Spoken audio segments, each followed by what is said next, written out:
Last one up the breach. Breach. Neha Gupta, come to the front door. Do it now. The U.S. Marshals, we have a warrant for your arrest. Come to the front door. Do it now. We saw it. Opening up the garage doors. We're clear outside. Shut down here.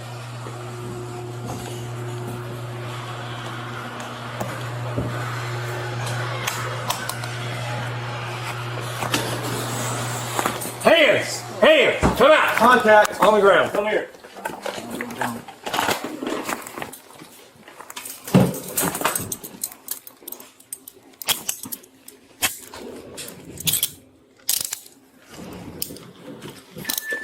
Stand up. Keep clear of the rest of this and get her out.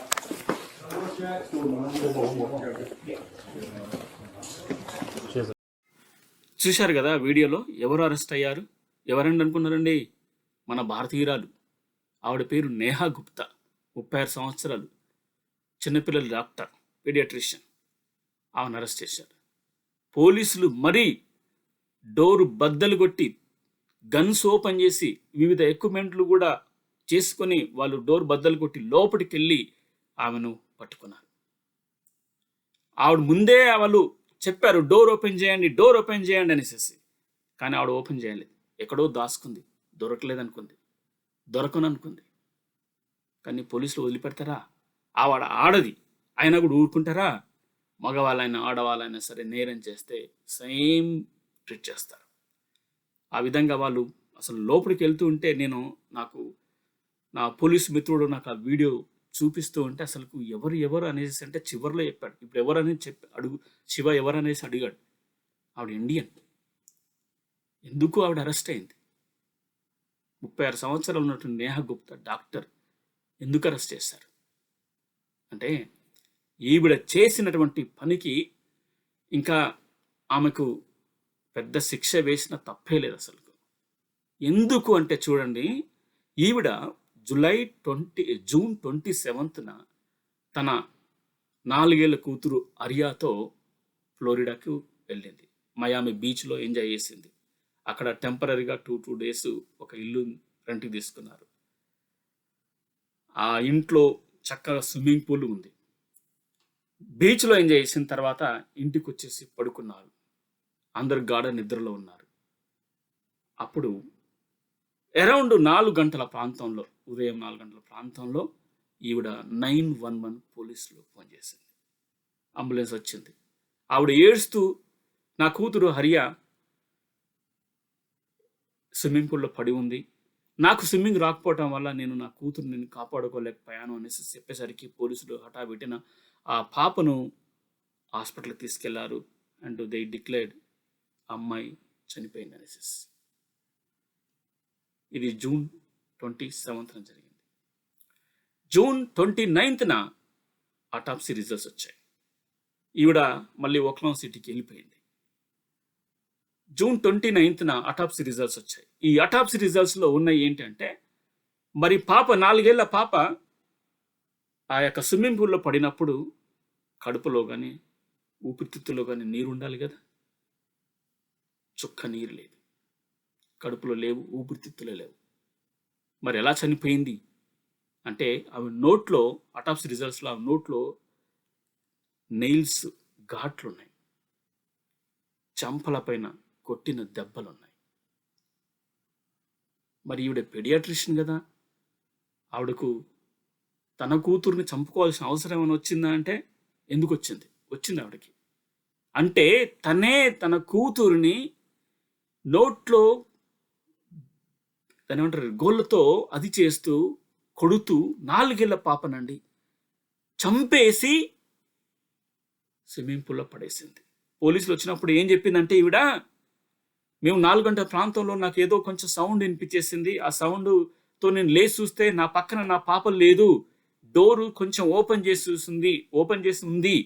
నేను swimming pool వైపు వెళ్ళి చూస్తే swimming పూల్లో నా పాప అలా పడిపోయింది. కానీ నాకు ఈత రాకపోవటం వల్ల నా కూతుర్ని కాపాడుకోలేకపోయాననేసి ఆ రోజు ఆ విధంగా చెప్పి తప్పించుకుంది ఈ నేహా గుప్తా, పీడియాట్రిషియన్.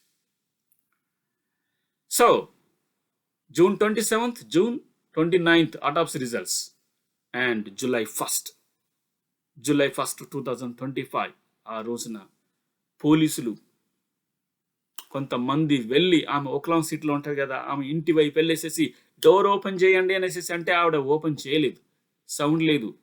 ఆ వీడియో నేను చూస్తున్నాను, నాకు పోలీస్ కాపు ఒక అతను చూపిస్తూ ఉన్నాడు. ఎవరా అనేసి నేను అనుకుంటున్నాను. వాళ్ళు అసలు ఓపెన్ చేయకపోయేసరికి డోర్ బద్దలు కొట్టారు, గన్లు ఓపెన్ చేశారు, ఇంకా కొన్ని షీల్డ్స్ అన్ని పట్టుకొని ఆ ఇంటి డోర్ బద్దలు కొట్టి లోపలికి వెళ్ళేసేసి చెక్ చేస్తూ ఉన్నారు. అంటే ఇలాంటివి ఎప్పుడు చేస్తారంటే ఒక ఇంట్లో ఒక కరుడు కట్టిన నేరస్తుడు ఉన్నప్పుడు మాత్రమే ఇలాంటివి చేస్తారు. ఎందుకంటే గన్లు ఓపెన్ చేశారు, షీల్డ్లు ఓపెన్ చేశారు, ప్రొటెక్టివ్ షీల్డ్స్ ఇవన్నీ ఓపెన్ చేసి వెళ్ళారంటే ఆ ఇంట్లో ఎంతో పెద్ద నేరస్తుడు ఉన్నట్టు లెక్క. అంటే ఆ నేరస్తుడు వీళ్ళను కూడా హార్మ్ చేసేటట్టు ఉన్నట్టు కాబట్టి వాళ్ళు ఆ విధంగా ముందుకు వెళ్ళారు. అంతే, ఒక క్లాజెట్లో డోర్ ఓపెన్ చేసేసరికి అక్కడ ఈవిడ కనిపించేసింది. ఆవిడ జుట్టు ఫస్ట్ పెద్దగా ఉంది. ఇది ఎవరికి ఉంటుంది? చాలామంది మన ఇండియన్స్కే ఉంటుంది. ఓహో ఇండియన్ అనేసి నేను అంటుంటే పోలీసు ఎస్ మీ ఇండియనే అనేసి అన్నాడు. ఆవిడ పేరే నేహా గుప్తా, ఆ పీడియాట్రిషియన్. ఆవిడని అరెస్ట్ చేశారు. ఇంకా తర్వాత శిక్ష ఇప్పుడు August 7th ఆవిడకి ఎలాంటి శిక్ష చేస్తారో ఇప్పుడు డిక్లేర్ చేయబోతున్నారు. అసలు విషయం ఏంటంటే ఇక్కడ చిన్న పిల్లల పైన ఇలాంటివి ఏం చేసినా సరే శిక్ష అనేది చాలా ఘోరంగా ఉంటుందండి. ఇక్కడ అసలు అమ్మాయి అయినా సరే అబ్బాయి అయినా సరే ఇలాంటి పనులు చేస్తే సేమ్గా ట్రీట్ చేస్తారు పోలీసులు. ఎంత ఆవేశంగా లోపలికి వెళ్ళారు మీరు చూశారు కదా వీడియోలో. సో ఇలాంటి సంఘటన నేను గత వీడియోలో చెప్పాను. 11 ఏళ్ల కొడుకుని సేమ్ ఇలానే తీసుకెళ్ళేసి మరి గత వీడియోలో చెప్పిన ఇన్సిడెంట్ చూసి వీడు ఇన్ఫ్లుయెన్స్ అయిపోయి ఆ రకంగా తన కూతుర్ని చంపిందే మనసు ఒక అనుమానాలు వస్తున్నాయి. ఇంతకుముందుకు చెప్పినట్టు వీడియోలో కూడా 11 ఏళ్ల కొడుకుని చేసిందండి. మరి ఆవిడని చూసి ఇవిడ ఇన్స్పైర్ అయినట్టుంది. సో ఇక్కడ ఎందుకు ఆ విధంగా చేసింది తన 4 ఏళ్ల కూతురు అరియాన్ అంటే తనకు తన భర్తకు సౌరభ్కి మధ్యలో విడాకులు. ఈ విడాకుల వలనే మనిషి యొక్క ఎమోషన్స్ అన్నీ చేంజ్ అయిపోతున్నాయి. ఏం చేస్తున్నారో వాళ్ళకి అర్థం కావట్లేదు. ఇప్పుడు ఆ సమయంలో వాళ్ళు విడాకులు అయిపోయిన తర్వాత ఈ చైల్డ్ కస్టడీ కోసం పోరాడుతున్నారు ఇద్దరు కూడా. మరి చైల్డ్ కస్టడీలో బహుశా తండ్రికి వెళ్ళే అవకాశాలు ఉన్నాయేమో తెలియదు. ఇక్కడ కొన్ని రూల్స్ ఉన్నాయి, చైల్డ్ కస్టడీ ఎవరికి ఇవ్వాలి ఏంటి అనేసి. తన కూతురు నాకు కాకుండా పోతుంది అనేసి మరి ఆ రకంగా ఏమైనా పాపను ఆ విధంగా చేసిందో ఏంటో తెలియదు.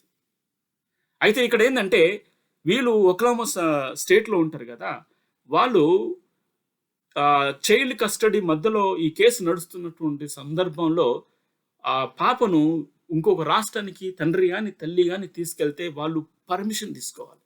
తండ్రి తీసుకెళ్తే తల్లి పర్మిషన్ తీసుకోవాలి, తల్లి తీసుకెళ్తే తండ్రి పర్మిషన్ తీసుకెళ్ళాలి. కానీ ఈవిడ తండ్రి పర్మిషన్ అంటే తన భర్త యొక్క సౌరభ్ పర్మిషన్ లేకుండా ఈ మయామి బీచ్లోకి వచ్చినటువంటిది. చూడండి, అమెరికాలో అమెరికన్స్ కంటే ఇండియన్స్ విడాకులు ఎక్కువ తీసుకుంటున్నారండి. ఎక్కడ చూసినా విడాకులు అవుతున్నాయి. ఎందుకంటే ఇక్కడ విడాకులు స్వేచ్ఛ, ఈజీగా విడాకులు వచ్చేస్తాయి. నువ్వు పోరాడవలసిన అవసరం లేదు. ఇప్పుడు ఇండియాలో అయితే లాయర్స్ పోస్ట్ మూన్లు చేస్తూ ఉంటారు, సమయం పడతా ఉంటుంది. 4-5 సంవత్సరాలు 5 సంవత్సరాలు 10 సంవత్సరాలు పడుతూనే ఉంటాయి. ఇక్కడ అలా కాదు, ఇద్దరు ఒప్పుకుంటే 3 నెలల్లో విడాకులు అయిపోతాయి. వాళ్ళు ఎంత కంటెస్ట్ చేసినా సరే 1 yearలో విడాకులు అయిపోతాయి. ఈ విడాకులు కారణాలు అనేటివి చాలామంది తెలుసు ఎందుకు విడాకులు అవుతుంటాయి అండి. కానీ ఇక్కడ ఏంటంటే విడాకులు అయిపోయిన తర్వాత ఈజీగా మూవ్ ఆన్ అయిపోతారు. ఇప్పుడు తెల్లవాళ్ళు ఉన్నారనుకో, వాళ్ళు కూడా కొంత ఎమోషన్ గురైనప్పుడు కూడా ఈజీగా మూవ్ ఆన్ అయిపోతారు. కానీ పిల్లల మీద ఎటువంటి పరిస్థితుల్లో కూడా వాళ్ళు పిల్లల ముందు గొడవ చేయరు. వాళ్ళు విడిపోయిన తర్వాత కూడా పిల్లల్ని జాగ్రత్తగా చూసుకుంటారు. మైనర్స్ అయితే కనుక, మేజర్స్ అయితే పట్టించుకోవాల్సిన అవసరం లేదు. కానీ ఇండియన్స్ ఎమోషన్స్ గురయ్యే మనుషులు కదా. కానీ చిత్రం ఏంటంటే ఈ ఇండియన్స్ పేరెంట్స్ కూడా చాలా మంది ఎక్కడ చూసినా ఎవరితో మాట్లాడినా సరే ఫలానా వాళ్ళు విడిపోయారట్రా పాపం, ఫలానా వాళ్ళు విడిపోయారట్రా అనేసి ఎమోషన్స్. మీరు విడిపోతే పిల్లల పైన మీరు ఎందుకు ఆ విధంగా చేస్తారు? పిల్లలకు నివసించే రైట్స్ ఉన్నాయి, పిల్లల మీదకి అటువంటి హక్కు లేదు. మీరు చావుకోండి, ఏమైనా చేసుకోండి. కానీ పిల్లల మీద మీరు ఆ విధంగా ప్రయోగాలు చేస్తే అది మంచిది కాదు. వాళ్ళు అమెరికాలో స్వేచ్ఛగా నివసించగలుగుతారు. మీరు చనిపోయిన తర్వాత కూడా పిల్లల్ని ఎవరో ఒకరు దత్తత తీసుకోవడం లేదా గవర్నమెంట్ తీసుకుని వాళ్ళని పెంచేస్తుందండి. అనాథగా వదిలేయరు పిల్లల్ని. ఇక్కడ తల్లిదండ్రులు ఏం ఆత్మహత్య చేసుకున్నా సరే, రోడ్ యాక్సిడెంట్లో చనిపోయినా సరే, ఆ పిల్లల్ని తీసుకెళ్ళి గవర్నమెంట్ వాళ్ళని పెంచి పోషిస్తుంది. సో ఇది మళ్ళీ న్యూస్ ఛానల్లో బాడీ కెమెరాలో ఒకసారి రికార్డ్ అయిన తర్వాత న్యూస్ ఛానల్స్లో చాలా వచ్చేసింది అసలు. Indian mother kill our own daughter, Indian mother అనేసి.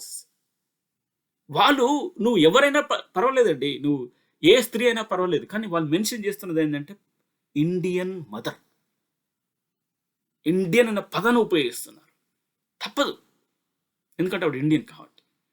దీనివల్ల అసలు చాలామంది ఇండియన్స్, మీ ఇండియన్స్ మీ సొంత పిల్లల్ని చంపుకుంటారా మీరు? చాలా బాధేస్తుందండి. 4 ఏళ్ల పాప అండి. దయచేసి పేరెంట్స్ మీరు ఎంత గొడవ పెట్టుకున్నా సరే పిల్లల మీదకి మీరు మీ ప్రయోగాలు చేయవద్దనేసి నేను వేడుకుంటున్నానండి. ప్లీజ్ అలాంటివి చేయకూడదు. Thank you.